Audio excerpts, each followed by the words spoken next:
but it was on our last turn. So I did like a pretty bad play with like blocking myself there, right? That was like half a turn that I missed.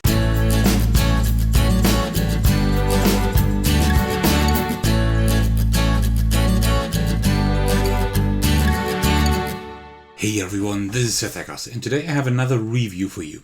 Today we will be looking at Rogue Angel's Legacy of the Burning Suns by Emil Larsen of SunTzuGames. I have already featured the game several times on my channel before, but this is now my proper Kickstarter preview with a prototype of the game. A huge thanks to Emil for entrusting me with a copy, I greatly appreciate it. Today's preview will again be the way I like it the most. I will show you a solo playthrough of the game, at least a little bit, and then I will give you my review. Feel free to use the timestamps to jump to the part you're interested in the most. As usual, bonus points if you watch the entire video. Rogue Angels is a character-driven sci-fi adventure game with a huge narrative, allowing for impactful choices that allow for several replays of the game, exploring multiple paths through the missions. I was debating whether to play a more interesting later mission or the first one for you. I decided to not spoil anything and show you the basics with the first mission. It's probable that I will back the game, and when I receive the production copy in the future, I'm sure I can show you another mission then. But until then, let me just start at the very beginning. Alright, as usual, before I play through the first mission, let me just quickly set up the game.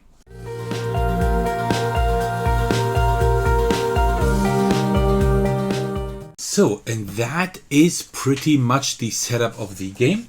So I think I fit everything quite well on here. Although I did mess up the cards a little bit. Let me just put them right here for now. Alright, there we go. Alright, so we were playing the base mission, like the first mission.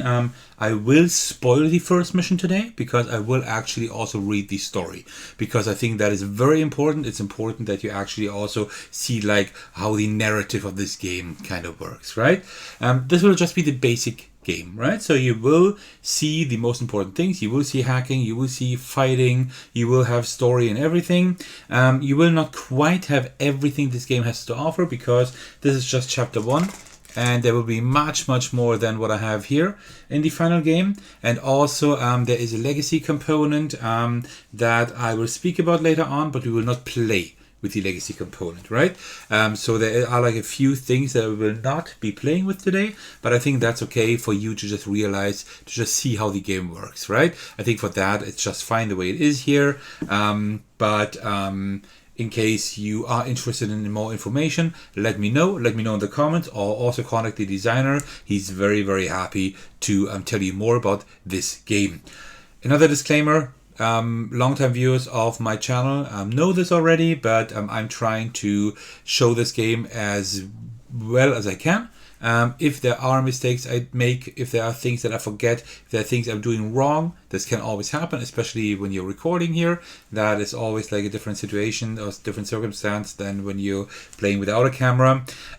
So in case I'm doing anything wrong, I will put the corrections in the pinned comment as usual, right? So that is something, so just check the pinned comment just in case you want to see if there are any things that need to be played different. But this is just a playthrough where I show you how the game roughly works. This is not a how to play, right? This is not a teach.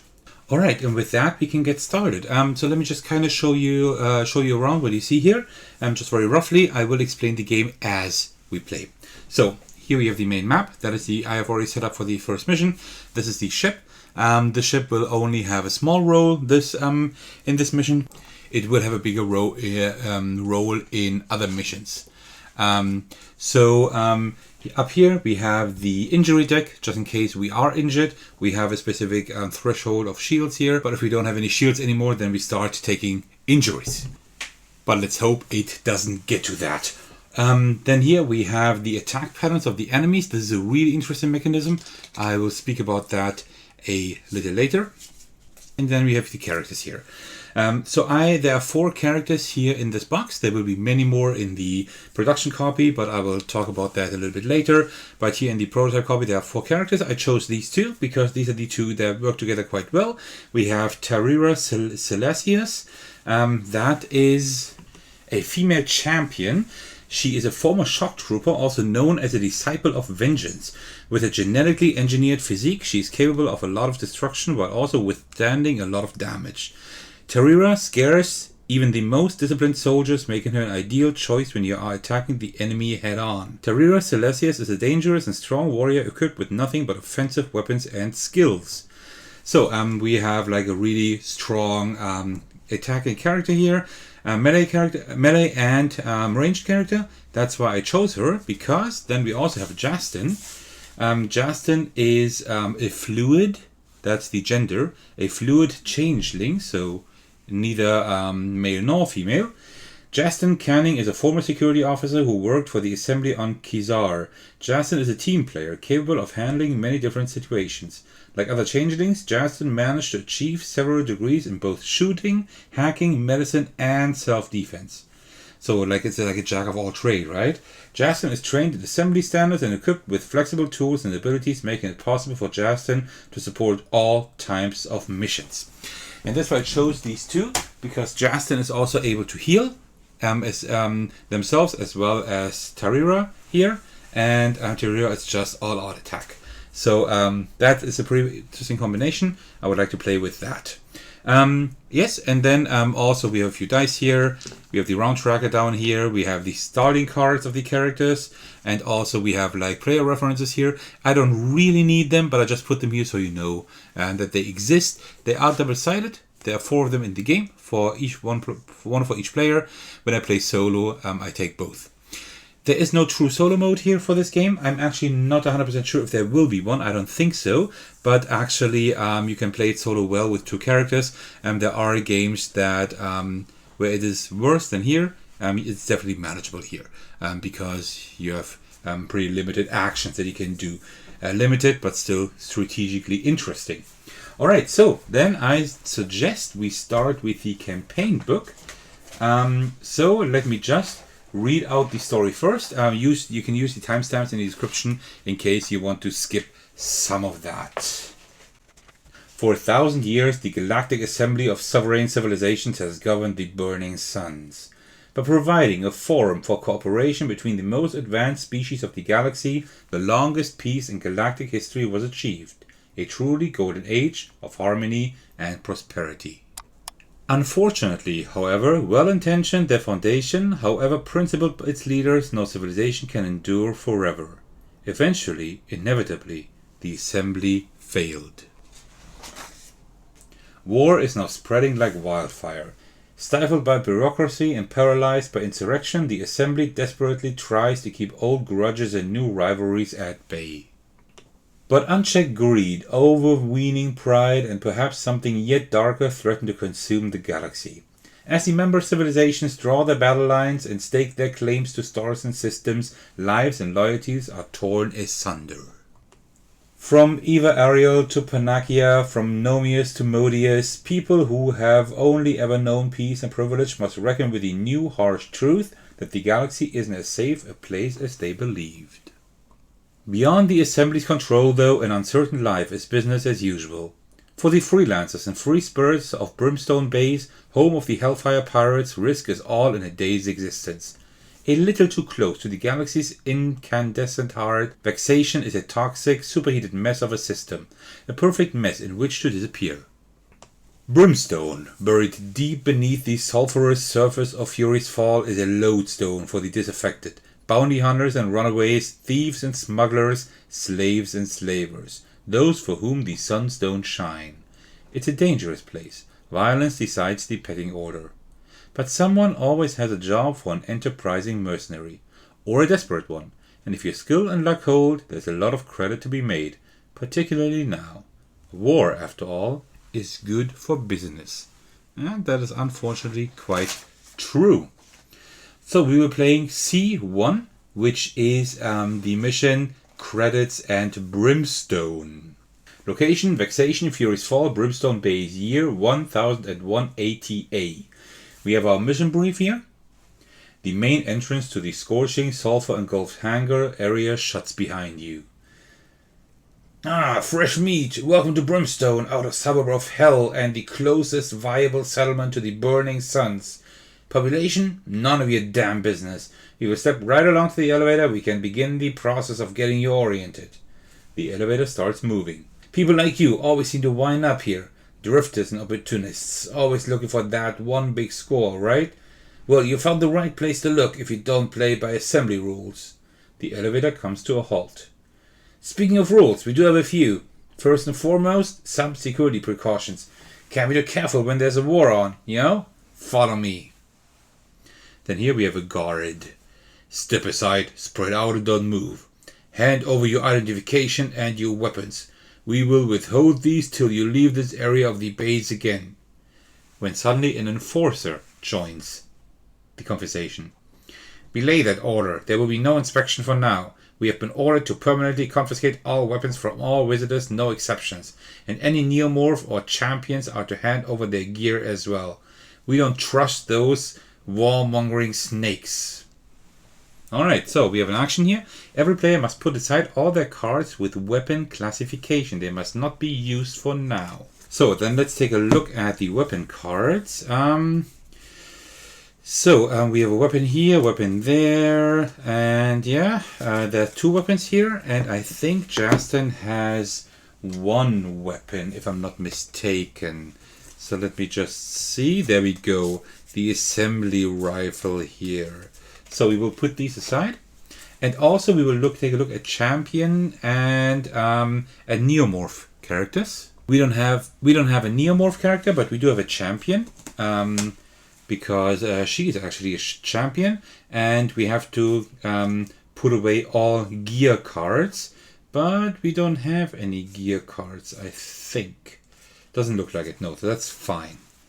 Alright, then we have the security overseer from the beginning again. Let me run you through how things work around here. Hellfires are top of the tree. What we say goes, and what we want we get. Below us, we have the traders and merchants. And after them, the bounty hunters and smugglers. And last of all, we have you, guns for hire. Now, this is nothing personal, just simple rules in a galaxy full of rivaling species and ideologies. That concludes our welcome tour, so I'll leave you to entertain yourselves. Follow the arrows to the bar. Don't leave the leisure area, don't get queued with the guards, and don't start a fight. Like I said, simple rules, break them and we'll break you. Enjoy your stay. Well, that is not too kind. The noise from the speakers and crowds intensifies as you approach the bar area. And here we have the bartender. Welcome, Outlanders. What'll it be? If you don't mind a strong aftertaste, I have a newly imported Marauder rum from Hell's Market on Asgard. Well, why, thank you very much. Bartender, here is your drink. Well, thank you very much. I already had a sip here. You have a personal call on the comm. Let me reroute it to your device. Just a second. And on the comm, Ambrosius is talking to us. Greetings, Commander. I'm pleased to hear you already assembled a team. As you can imagine, with so many factions on the warpath, it is almost impossible to find unaffiliated agents through our regular channels. But let's get straight to business. The neomorph polity is deeply concerned by the Assembly's failure to control the unprovoked aggression of our enemies.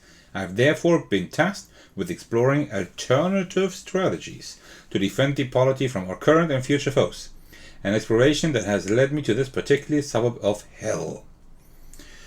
Vexation is a wretched place to find yourself delayed, but that is the situation I find myself in. Rendezvous with me at my location and I'll explain further. Don't dally, Commander. I have no desire to stay in this garbage incinerator of a system a second longer than necessary. And with that, we have our mission. So our mission layout I've already showed you. And our mission parameters are to get the commander adjacent to the point of interest. So I will just leave like the books here, the rulebook, just in case I need to look something up. That's always possible, especially when I record here. And also I will just leave the mission stuff here, right? So commander, who's the commander? Well, we can actually choose who of these two will be the commander. I will appoint Justin, like the Swiss Army knife, I call them, as commander. So we have them right here. Usually I would lie them down, but the problem is they are way too high and you wouldn't know which square they are, so you will kind of have to live with that, right? But I will kind of tell you who is who. Alright, so we have 3 turns in order to fulfill our mission. And our mission is to get the commander, Justin, just here to the point of interest. That's pretty much all we need to do, right? We have these 3 barriers here, right? These are blocked entrances, they're called. We cannot go through those. That is pretty much all. So we only have this small area here, but that's fine. We just need to get the commander over there. And with Tarira, I will probably just move down here someplace, because you will have to get through the entrances at some point. All right. How does a turn now work? Well, what we will do is a player will go. Either it will be Justin or Tarira, and one of these will just do 2 actions. We do 2 actions in 2 ways. Let me just put this a little bit more to the left here, because I will need some room for the cards. So like this, it should work a little bit better. So I will start with Justin. So what we will do is we will now take our cards here. We have these action cards, and you see here on the top at the top left what the cooldown of these cards is. I should actually maybe sort them by cooldown. I think that might be a good idea, like this. We have like a basic move. We have movement. We have interaction. We have like a hacker drone that can like hack devices that we don't have yet. We can heal. We can move very quickly, and also we can either move or fight. Right. What we do is now we perform 2 actions. There are like 3 different things we can do. Either we can concentrate and get some focus back. Focus is important for re-rolling dice, right? Or we can play an action card. I will show you how that works. Or we can rest. Resting means like moving all cards on the left here on this track. So what I will do, I will definitely move because I want to get to the point of interest as soon as possible, right? So I'll play a basic move action. Usually, let's say a basic move action would be this. Then I would play the card right here. You see there's a 1. That means I put it in the 1 slot. A 2 card I will put in the 2 slot. I can also like always put it higher. So if I, for example, these are full and I want to play this card, then I have to play it like in a higher slot, right? But I can't play it in a lower one, which makes sense, right? Now you see the basic move that I want to play has a 0. That means I just put it aside and I will get it back immediately into my hand. That is a movement. It says like move 1. That means we can just move 1, but it also says 1 die. So what we do is we can actually strengthen that action by rolling a die. This die, it's a little bit far away, but it has like different sides, like the +1 and +2. It's just adding 1 or 2 to the action I'm doing. So in this case, it would be movement. In this case, it would be interaction. And then we also have like shields, where we can like get back our shields. And also we have like just simple movement. That's all we have. So I will roll this die. And that is a +2, which is pretty incredible. That means I play that basic move. That's 1 +2. That means I move 3. So you see, Justin is already close to the point of interest. That was our first action. We get this back into our hand immediately. And that is pretty cool because usually, had I played such a card, it would not now move down here, right? It would do that at the end of the round. But these 0 ones, I get them back immediately. So I cannot just play it again, which I will do. I will play it again, another movement of 1. And I don't even need to roll the die because I just want to move 1 to the point of interest adjacent to it, right? I could roll the die and I would have a +1 or a shield. I already have like 4 shields, so that's fine. So I move 1 adjacent to the point of interest. Just so that you understand how a turn works. Now, that turn is over. What I will do now is, I will do a free rest action. Like I explained to you, that is when you like pull all cards to the left. We don't have any cards there, that's fine.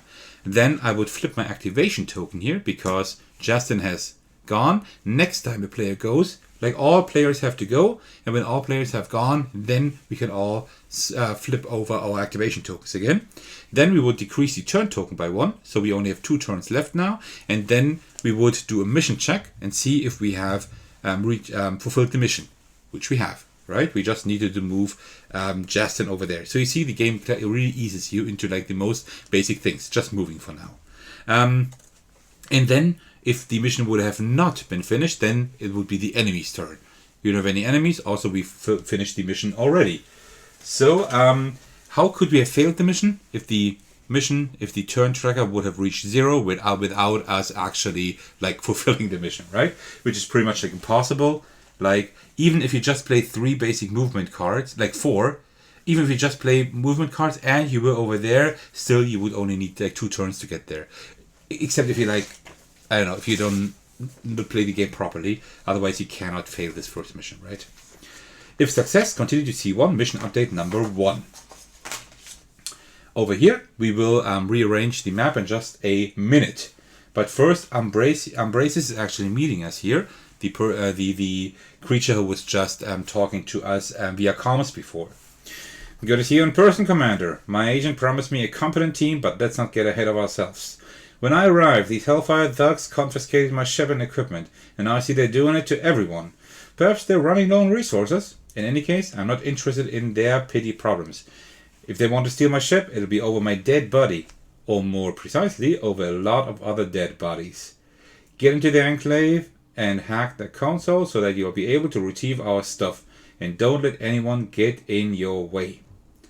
So, mission parameters again. So first of all, let us kind of reset the map. Because we will actually remove the blocked entrance over here. The others will stay, I think. I think so, and the point of interest also goes away. And instead of that blocked entrance, we now have a door. It's like these standees here. And here we will have a console. Unfortunately, I cannot lie them down again, right? I just have to stand them up, but it makes sense. First, they go through the door here, and then they have to go to the console. Our turn limit, that's another thing I can show you. The turn limit is always done like this. It says like 6, 8, and 10. Like all 3. And that means that's like 2, 3, or 4 players. I have 2 characters, that's like 2 players. So that's 6 turns. We have 6 turns to fulfill our objective. And this time the objective is to open the door and disable the console. That's pretty much all we need to do. If we can't do that within 6 rounds, then we actually lose. And we have to like restart that mission. Okay. And we have another sip of tea from the bar. All right. Wonderful. So, now it's not just Justin's turn because that activation token is turned over. So, just because we received a mission update doesn't mean that we get to reset anything, right? Not at all. So now we have to go with Tarira. That's fine. She's closer anyway. So we will do a movement action again because we need to get there. 1, 2, 3, 4. Can we, does she have movement of 4? I don't think so. No. Well, we do have move 3, but we also deal like 2 damage. That doesn't really help us. So let's just do a basic movement action. We also get to roll a die again. Oops. That is a shield. So we could now spend a focus to move further, right? We could do that. Will I do that? Maybe actually. Maybe actually. Yeah, let us spend some focus to reroll. And we get 2 movement. So that's 3 movement altogether. 1, 2, 3. That was good. And for the second action, I will play that movement again. We don't even need to roll the die because we are just we just need to move 1. That was Tarira's turn. So now get a free rest action. We flip the activation token and we decrease the turn token. That's always what we do. Mission check. Have we finished the mission yet? No. Enemy turn. Are the enemies? No. So now the next character is the next character's turn. But you see, like all characters have the activation token turned over. So we just turn them back over again. And I will go with Tarira again. We can work with Justin later on. With Tarira, now we need to open the door. That is an interaction, so to speak. So we have like this basic interact here, for example. That means we can either like deal 1 damage to an adjacent enemy, or we can interact with an adjacent object, or we can also heal someone. So, like if somebody's unconscious. So we want to have the basic interact, and that is 1 on basic interact, but we also get 1 die. I will show you in a second what that means. That's just 2 running icons. Well, let's just do the basic interact for now. We still have a little bit of time here, right? So a basic interact, just 1. And for that we have this bag here, and there are like these interaction tokens. These will look different in the production copy. If you are interested in this game more, there is actually a tabletop simulator version. There you can see how the tokens will look like. This is just for the prototype copy, right? These are different colors here. So what we will do now we will just, oops. Well, sure, let's take this one. We will draw 1, and we put it right beside the door, because you only had an interaction of 1, right? But it is our turn. We still have our turn, so I will do another basic interact, roll the die, a +1, so we get 2 basic interacts. What are we trying to do? We are trying to get 3 of the same color. So that's another red one. Okay, that's good. And a white one. A white one is always a wild. So we have 3 of the same color. That means we have successfully interacted with the door. So what we'll do is that door, I will just put that here because we have opened it. And these we will also take out of the bag. These will be put back into the bag at the end of the mission, like at the very end of the mission. That means all mission long, I know that there are 2 less reds in here. That is important later on. I will show you later why. Okay, so that was everything we do with Tarira. We get that basic interact back. And now we do everything that we usually do. We will turn over that token and we will decrease the counter. Only 4 more rounds. Until then we need to have hacked this. So we need to hurry up. Alright, I will now work with Justin. With Justin I will first, I have an idea. I will actually first do a basic movement action. Right, we get a die. And that is a +1, that's 2. That's fine. So let's move 2 over there. And then with the second action, I will do the fast approach. And that actually has a number. So I need to put it here in the 2 slot. That gives us 2 movement. And we also get 2 dice that we can roll. So we can move like quite a lot. And also, if we move in a straight line, we get 2 focus back. Doesn't really matter because we have 2 focus already. Except, well, I could use them to reroll our dice, right? So let's just see. That is a +1 here. You know what? Let's spend 1 focus to reroll that one. Another +1. Yeah, that's fine. Let's take that. So we move 4. 1, 2. Now Tarira is in the way, we might think, right? And that is true. So we cannot move any further because Tarira is actually blocking the way. So why did I do it? Why did I do the fast approach? Just to kind of show you how that works if we like work with more dice and with the focus and everything, right? Just to want to show you that Tarira is actually blocking the way. So that wasn't too clever to do it this way. How could we have done it differently? Well, the more intelligent way would have been to start interacting with it and then moving out of the way and then let Justin do the other thing. But that's pretty much it. That's all we can do with Justin. So what we do now is a free rest action. We move that to the left. We turn that over. We go down here and we need to really hurry up now. So everybody is turned over here. So we will do that. And now let's move out of the way with Tarira. That is a difficult name to pronounce. Let's do a basic move action again. Move 1 +2. Wonderful. 1, 2, 3. And then let's play the move action again. We don't need to roll the die to just get there. That is fine. Turn that over. Go there. We need to hurry up. We really need to hurry up. Alright, so Justin, basic move action, I guess. That is +2. Yeah, that's okay. Like this. Then we will take this back into our hands. And let me think now. Actually, no, you know what? I will actually spend a focus. Let's spend 1 more to try to get like a movement of 2. Yeah. So we can actually move 1 more. And what I will do now is, I will play our hacker drone. I can't play it in the 1 slot because there's the fast approach, but I can play it here. And that now means at the end of my turn, before I have the free rest action, I can interact with an object within a range of 3 for 2. That means you can actually interact twice with it and get a die with that. So that's now, right? Because now we're done with our turn. So we get a die, which is a +2. So we now get to interact 4. An interaction of 4 for the console. Maybe we can actually hack it. So that, oops. Let me just shuffle that up and draw this one here. That is a wild. That is already good. But if I draw 2 wilds, I have to put them back. That's a pink one. And that's a red one. So, and now you see I drew two colors, right? Pink and red. So what do we do now? We need to choose 1 color. But I'm not going to choose red. Why? And that's exactly what I said before. 2 reds are already out. That means it's less likely to draw a red later on. So we'll actually just put these 2 right beside the console here and put the red one back. Okay.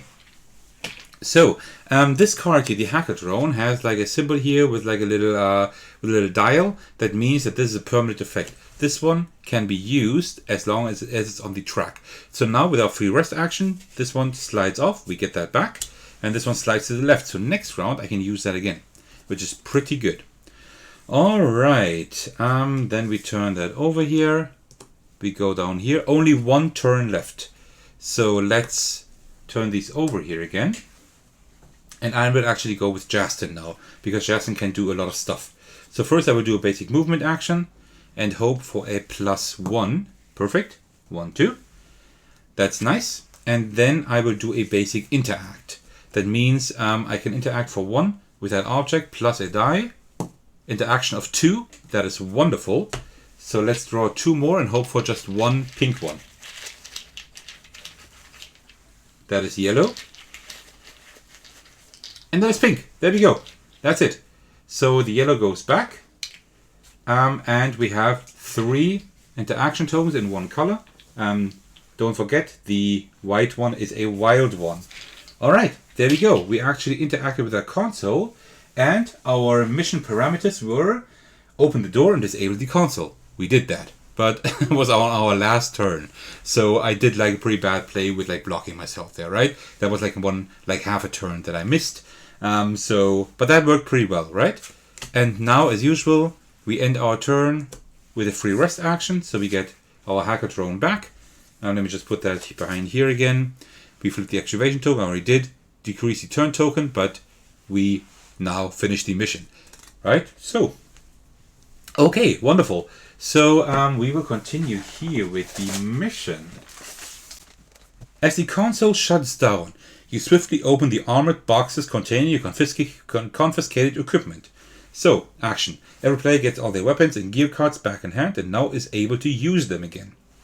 Ambrasius via comms. The security system is compromised. I have access to their vault and my ship. I'll pick up my crew members in the bar area and meet you on board my ship.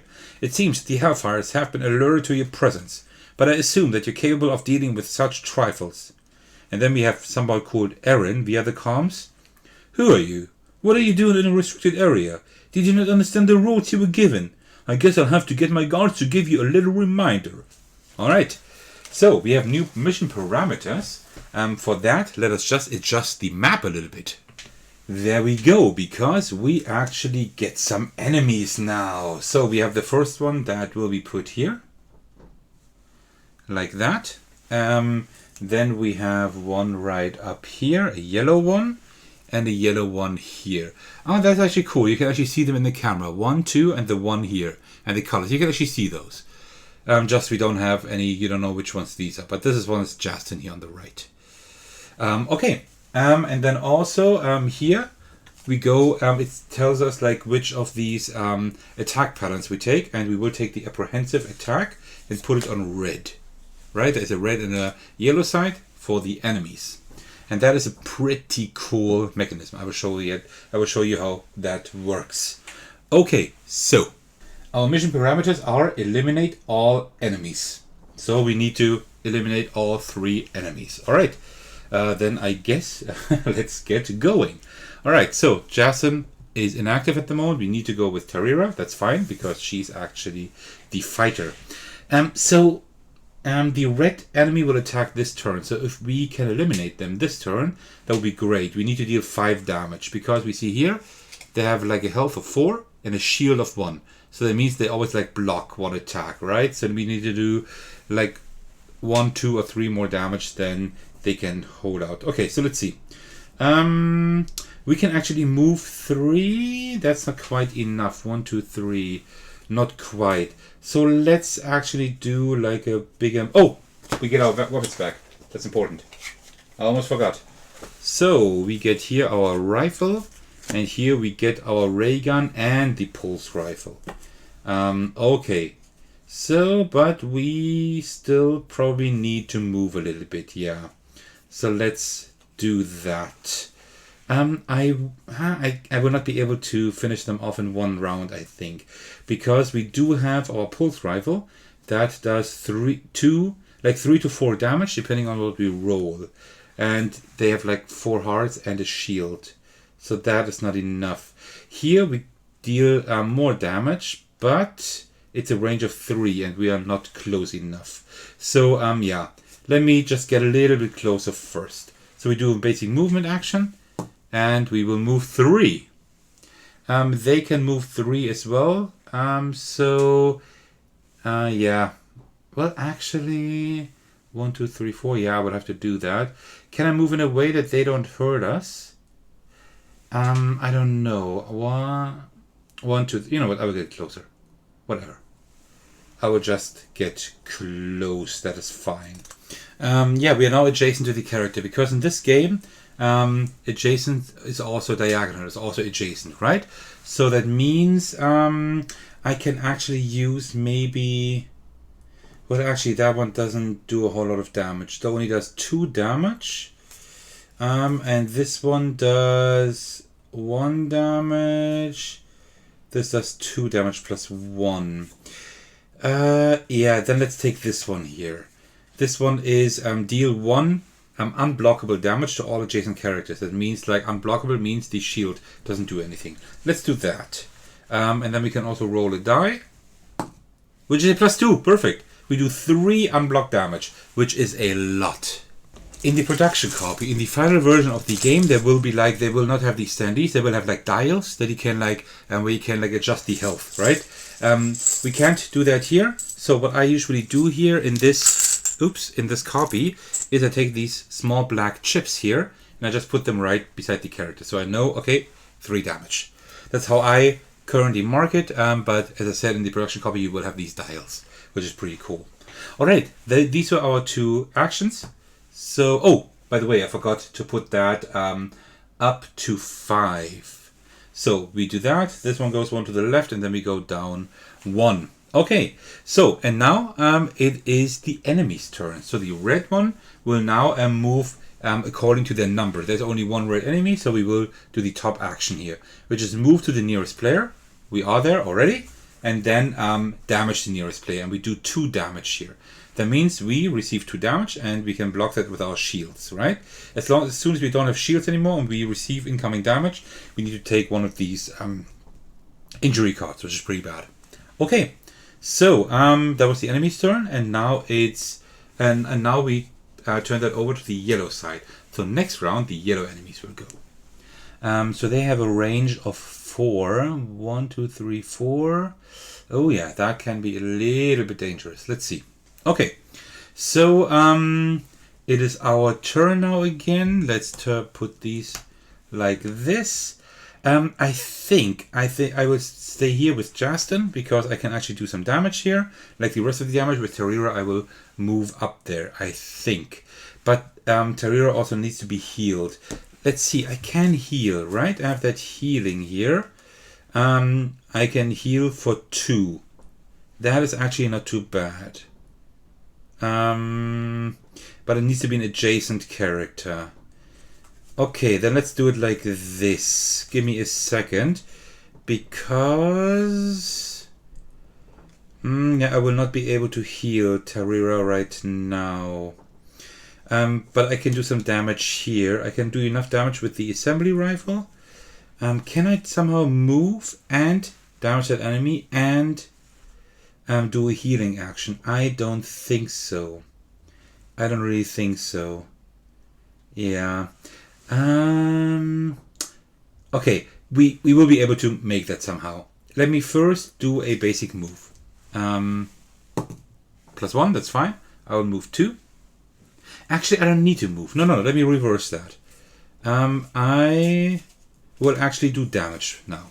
I will first do some damage with the assembly rifle. That means deal 4 damage to an enemy, but we need to reduce the damage dealt by 1 for each square that the enemy is closer or further away from the optimal 4.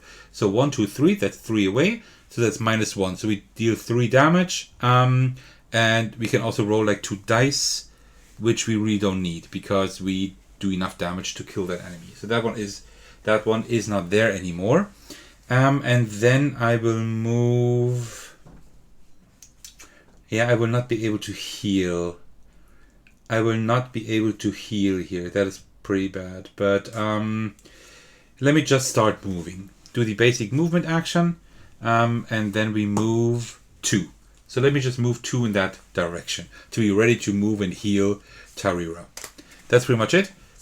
That to the left, turn that over, and only 3 turns left to dispose of these 2 enemies, but they are both easier. They are ranged enemies, but they only have 3 health each. This one had 4 health plus 1 armor, right? So that these are easier to dispose of. Okay. So, and now, as usual, we will do the enemy's turn. So now we see like the lower enemy with the 1 will do the first line, and then the other one will do the second line. The first one will damage the nearest player. There is none. They have a range of 4. 1, 2, 3, 4. That's not enough. And then they will just move towards the last activated player, and they have a walking thing of 3. So 1, 2, 3 down there. And this one will move first. 1, 2, 3. Or can actually also just go here. And then you need to be able to draw a line, which is possible here. And then they can damage Tarira. So they will damage her 1 damage. Okay. So 1 less shield we have here. Okay. Tarira, let's go. Because our turn again. So let's just see what we can do. We need to do some damage, definitely. But we have that ray gun here. That should be close enough to damage that thug there. So we can only put it on the 2, unfortunately, because the 2 is already on the 3, because the 2 is already occupied. We do deal 1 damage plus a die, and if this is the first action, we get a +1 to the next action. So 2, we do 2 damage to that one. So that one still has only 1 health left. And then I will use, actually, let's do charge. That means I move 3, 1, 2, 3, and deal 2 to an enemy. So that one is now definitely done. 4. Okay, great. Usually would have had to put that back on the red side, but that's not necessary at the moment because, well, we don't have any red enemies. Alright, so that was Tarira's turn. That is it. And now we go down, these go down, and it's the enemy's turn. The enemy will now damage Tarira for 1 damage. So no shields anymore. We definitely need to heal Tarira. That's very important. Alright, it's Justin's turn. Tarira is again blocking the entrance. But what I will do with her is just heal, heal, heal. So first, let's do the assembly evac protocol. That means I can heal the ally for 2 damage. So let's heal. Oh, +1, +1. So I can heal her back to full health, which is pretty good. And then I will just do a basic movement action and just move 1 here to be ready. Okay. So that... Oh, I should have turned these both over. Now this one here. That was my turn. Only 1 turn left. That is very close again. I'm not doing all too well. This guy will again damage here. Do 1 damage and then stay there. And now it's Tarira's turn again. We have the pulse rifle actually. Pretty easy, right? I will just play the pulse rifle right here. That deals 2 damage to an enemy within 7 range. Well, that's more than enough, and we also get to roll a die. A +1. That's 3 damage we do, and this guy only has 3 health, so that's done. Okay, I did not play optimally here, so it was was very, very close again. But I mean, I think this is how the missions are actually constructed here. That is always like a little close for comfort, right? Okay, and mission update. Yes, the mission still is not quite done. All right. Okay, we're doing well. We are still haven't lost. And I will not lead much longer anymore because I need new tea. Okay. Mission update number 3. Ambrosius is talking to us via comms again. We're ready for takeoff from Hangar 17. Up there. Unfortunately, we have a situation here as the Hellfires have locked the gangway door and placed our ship on a tractor beam. We won't be going anywhere unless you can dispose of the pirates or disable the tractor beam from the control room. How you deal with it is up to you. Aaron, via comms. Okay, for better or worse, you now have my full attention. You won't be going anywhere when I'm through with you. You'll be an example for everyone to see of why you don't screw with the Hellfires. Alright, we need to rearrange things here a little bit. So first of all, we have more enemies. So we have one here right on the table. He's like table dancing, but he will be attacking us pretty soon. We will just stand there where we are. These will be removed, these blocked entrances, because we might actually not need them anymore.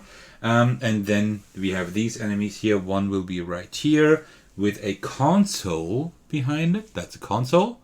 And then also we have another enemy right there. And then also we have a door here.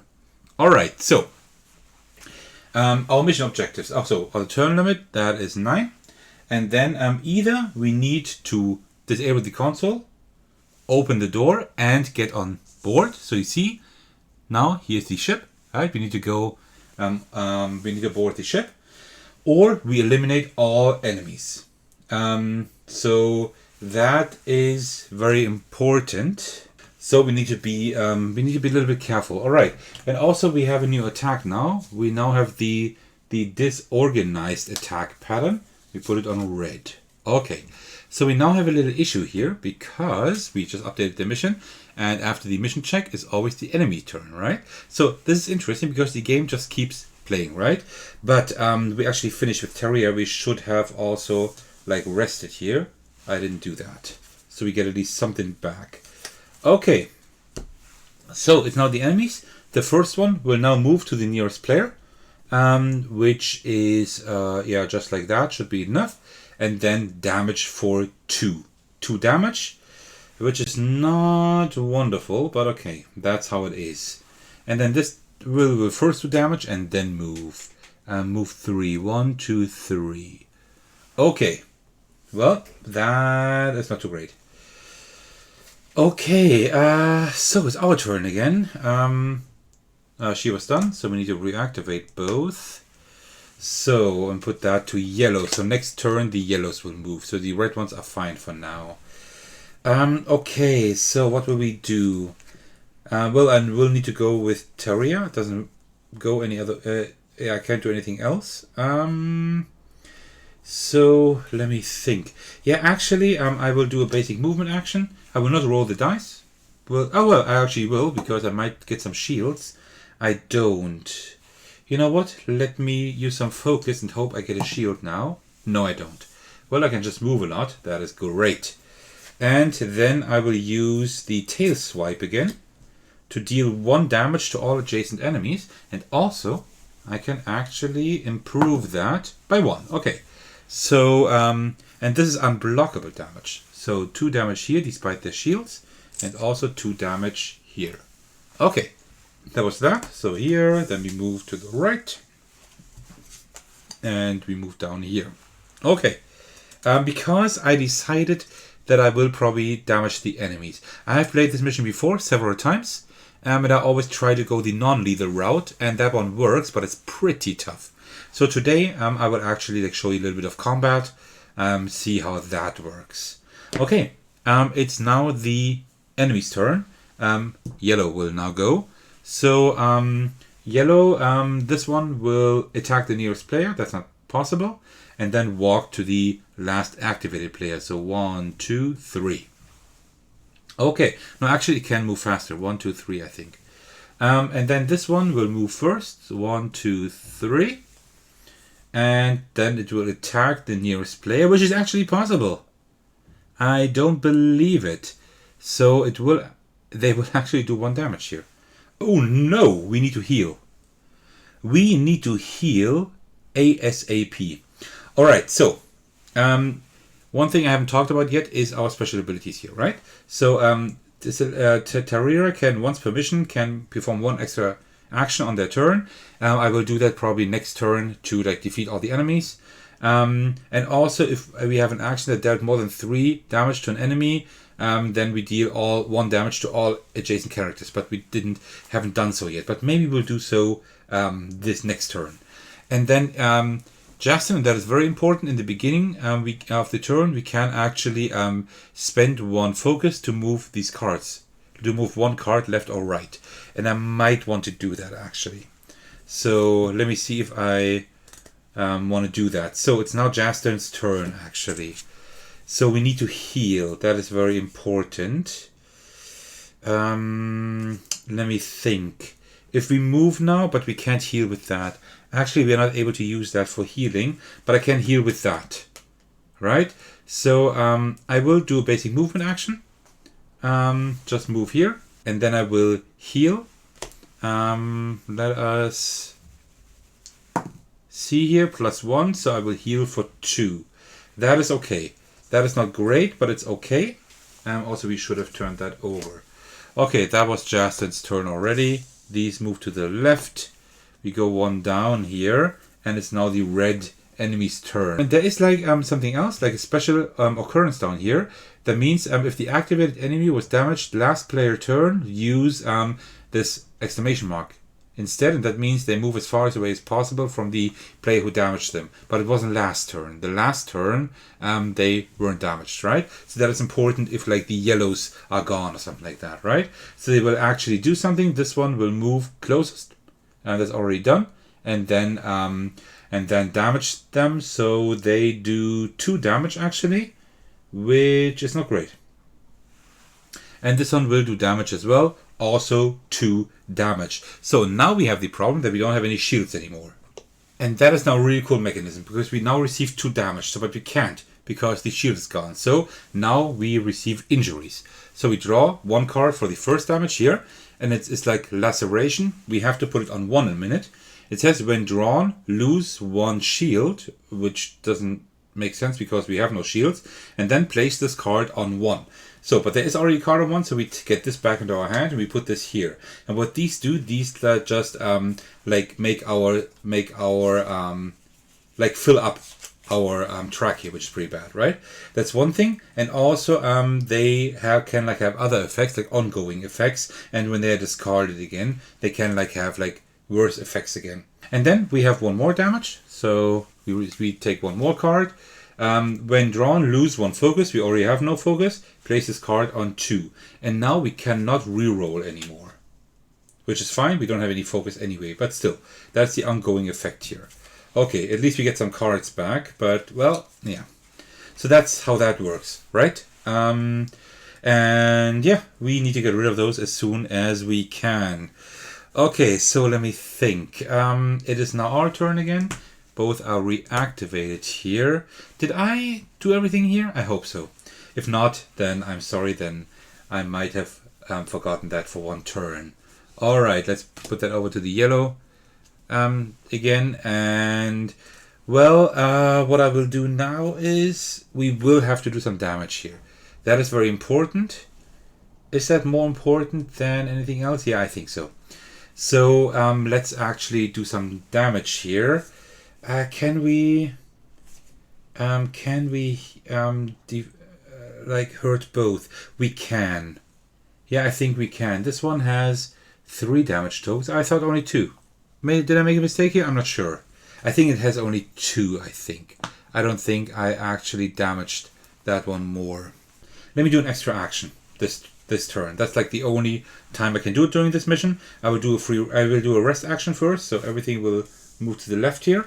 And this one I can just discard, but nothing happens when discarded, so we're lucky here. And then I will take the T-ray gun and the T6 ray gun, and now I can deal 1 damage to an enemy within 3. So let me just target that one up there. Doesn't matter. Ah, that's a shield. Okay, so we only do 1 damage. Well, then I guess we only do 1 damage. That is unfortunate. I would have liked to actually defeat him, but okay. And then I will do the basic interact, which means I deal 1 damage to this guy here on the left then, +1. So that one is actually gone because it received 2 damage. I think I made a mistake before because they actually have a shield, so I think I should have reduced the last damage I dealt, but that's fine. That's fine for now. Okay, it's not looking too good. Okay, free rest action. When discarded, nothing happens. These go here to the left. Okay, we will definitely receive some more of these damage cards again. Okay, yeah, that was our turn, like this. And now the yellow enemies go. So we will start with that one. That one will just deal damage to the nearest player. There is none. And then walk towards the last activated player. 1, 2, 3, 4. Right there. And this one will first move, but doesn't have to because they actually have a good range and deal 1 damage here. Okay. Now we will go with Justin. Justin, my friend. How about healing? I think that would be great, right? You know what? Yeah, let's... do we heal? I could do some healing. That might be a good idea. And then we might also do some damage. I think that's what I will do. So first I will heal. So I will heal 1 plus 1. So we heal Taria for 2. Get that back. And then I will also use the close combat agility. So I can deal 3 damage to an adjacent enemy. So I can deal 3 damage to that enemy. And then, well, the enemy is gone already. I don't even need to roll the die. So that is fine. Okay. That's not too bad because these only do 1 damage apiece. So I think we're doing okay. We should have turned that over. But there is no red enemy anymore, right? So we will just do the yellow one here. I think that's one thing I actually did not quite do correct because I think you only flip that enemies on the next enemy's turn, right? I always do it at the end of the enemy's turn and not at the beginning of the next turn, but that I think is fine. Okay. Alright, now it's the enemy's turn again. This one will do damage first to the nearest player. That is Justin. And do 1 damage, I think. Yeah, 1 damage. And then this one will also do 1 damage to the nearest player, right? There. Alright, I think now we got it under control. I think we got it under control now. I should have put that down last round, I think. And also I forgot to turn over all these. I sometimes forget to always use these activation markers, so I'm sorry about that. I might actually start with Tarira. And I would really like to be healed. No, I will do it differently. I will actually go with Justin first. I will do a free rest action. I will do a rest action first. And then I will use 1 focus to also slide that off. Oh, no, I will actually not do that. Instead, I will use a basic interact to heal Tarira up a little bit again. That's 2. Heal her for 2. Right here. I think that... Actually, I could also use the shield instead. You know what? I will also only heal her for 1 and heal myself for 1 as well with the shield. That works. Okay, now the free rest action, I will get this back. So now I can heal her better again. Okay, so go 1 down here. And then the yellow enemies will go, doing 1 damage apiece again. Okay, and now it's Tarira's turn. So let's see what we can do. Yeah, let me use the pulse rifle first. With the pulse rifle, I can deal 2 damage to an enemy within 7 squares, and also let's hope we get at least a 1. We do. So we can deal 3 damage to that enemy. That is enough to get rid of them. That is amazing. And then I can also charge maybe. Let's do the charge action. We move 3 and then deal 2 damage to an adjacent enemy. So this one will just receive 2 damage here. Okay. That was that turn. These all move to the left. And this one. And I think that's it. And then the enemy here will then deal 1 damage to Tarira. But that doesn't matter anymore because we will now finish them off. Who will we finish them off with? You know what? Let's just do it with Tarira. I will just use the tail swipe. We'll deal 1 unblockable damage to an adjacent character, and that's this one right here. And that is it. We have defeated all enemies.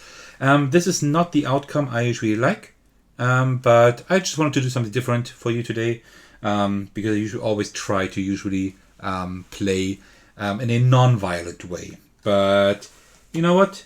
I did something else today and I did not like it too much, to be honest. I really would have liked to rather hack stuff. But like hacking and everything is very difficult because you try to hack stuff and the enemies will just keep attacking you. It's pretty tough. So you will have to have one person actually running around and like defeating the enemies and the other one will hack. And that is pretty tough within the time limit because we only had 2 turns left now. So yeah. Okay. So here it says like if success 1 or success 2. We actually have success 2. That is defeating the enemies, right? So we will not go here. That would have been the non-violent ending of the mission. We actually go here. Cam reel, comm, that's the pilot via the comms. This is the pilot speaking. We are neutral space with no pursuers. You may step down from your action stations. For the next several hours, you'll be cruising in the shadows of the planets in the habitable zone to avoid any sporadic radiation bursts from the sun. Ambrosius in person. This is certainly one way to handle it, and your team did not disappoint on the scale of bloodshed. I'm confident that your skulls will be a fine addition to my crew's portfolio.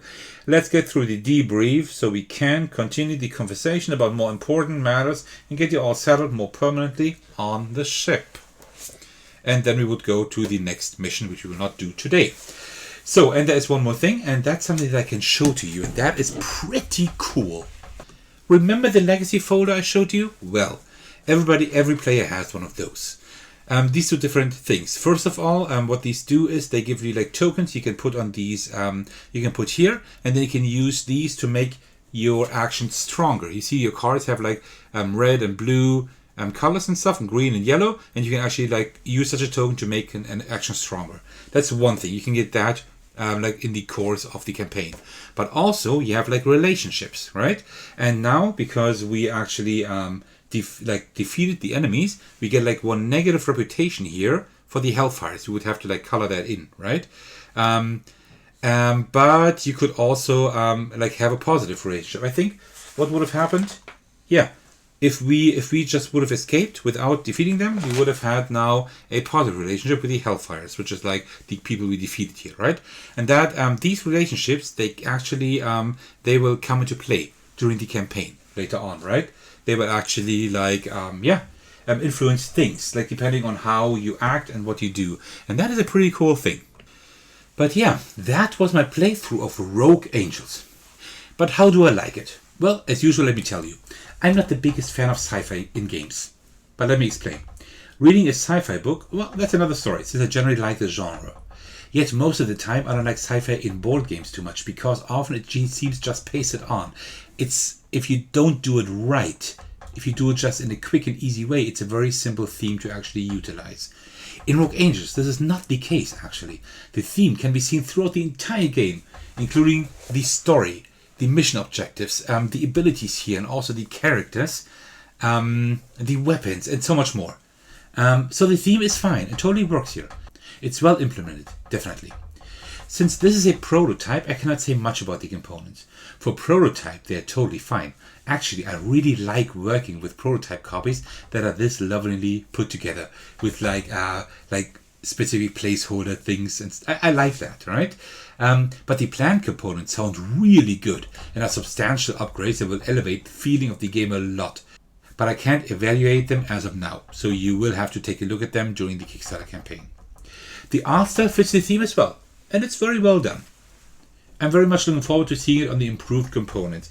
I'm especially interested to see how the maps look like in the production copy, and also like there are like a few images here that are still like pretty much like placeholder art, at least I would say, right? These black and white things, because if you take a look here, this is like real artwork. This is just this is, I think, just still placeholder artwork.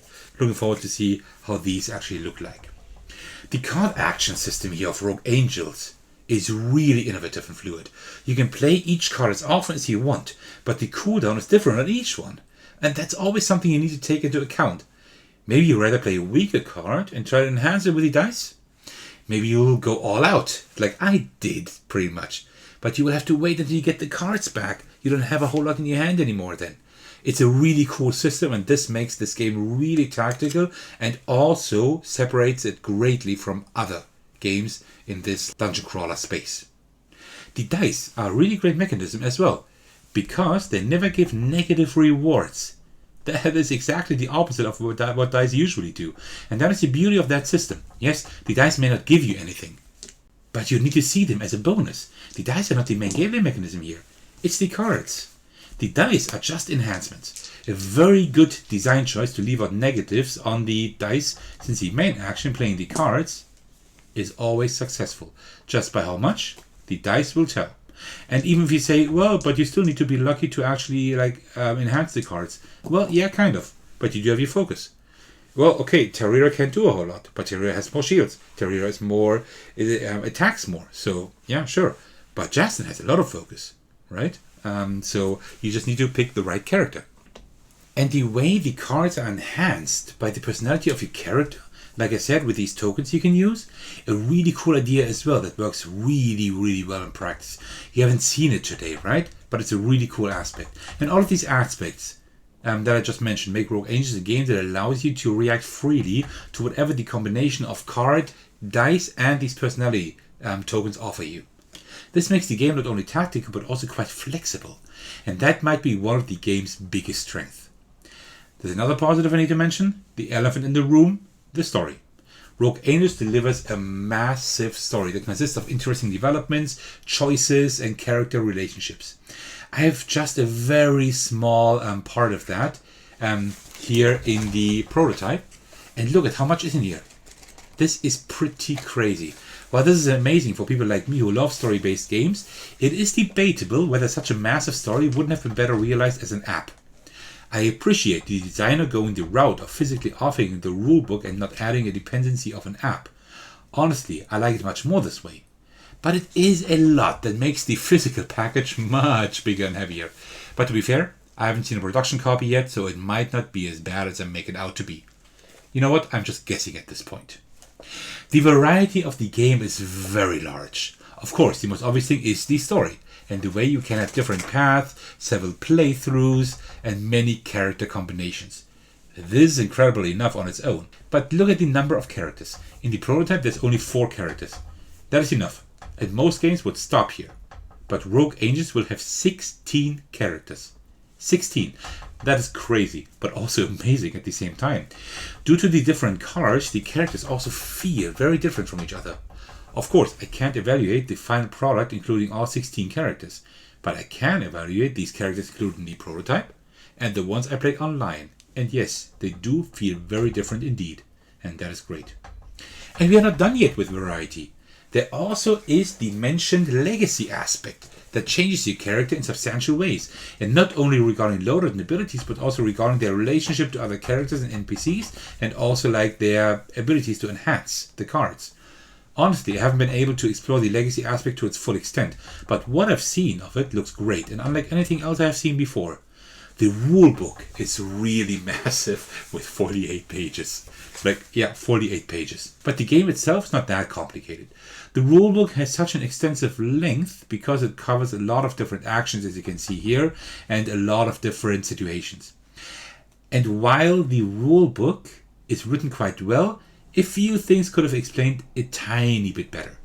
I only knew them because I played the game online. I've played it now 5 or 6 times, I think, at this point. But then again, this is just a prototype, and a lot of things are still bound to change. The game plays very well multiplayer, and the downtime isn't too high, because the missions are almost equally as long whether you play with 2 or with 4 players. It's like 2, 3, 4 rounds difference. Also, the more characters, the more they can complement each other with their unique abilities. Playing solo works well also. Like in most dungeon crawlers, you will have to play with 2 characters at least, as you saw today. I don't like that too much usually, but in this game it works quite well. It's not as cumbersome as in games like Gloomhaven, but also not as smooth as in a game like Explored. So it's right down in the middle, and it works totally fine. All in all, this game shows a lot of promise. The story shows a lot of potential. The game mechanisms are not too complex, but still very deep and unique. There's a lot of variety regarding character abilities, but also gameplay mechanisms, and the story offers quite interesting choices. It is impressive how large, massive, and interesting the world is Emil has created. With all the different characters and story decisions, this game also seems highly replayable. If you enjoy dungeon crawlers as well as campaign games and like what you saw here today, I highly suggest you check out the campaign in September. As usual, I put a link to the campaign in the description of this video. Well, you made it to the end of my preview of the game Rogue Angels Legacy of the Burning Suns. As usual, I'd like to thank you all for your support. That means so much to me. I especially want to thank my patrons who are supporting me on Patreon. The biggest thanks go out to Thakono, who's my biggest supporter at the highest tier. I'm really grateful for that. If you would like to support me as well, check out the link to my Patreon in this video's description. There you can see the tiers I've come up with. As usual, I'm always thankful for a like, comment, and especially a subscription. And you can also join my Discord server if you'd like to hang out with me and my community. Alright, thank you so much for watching. I will see you in the very next video. Take care everyone, stay safe, and cheers.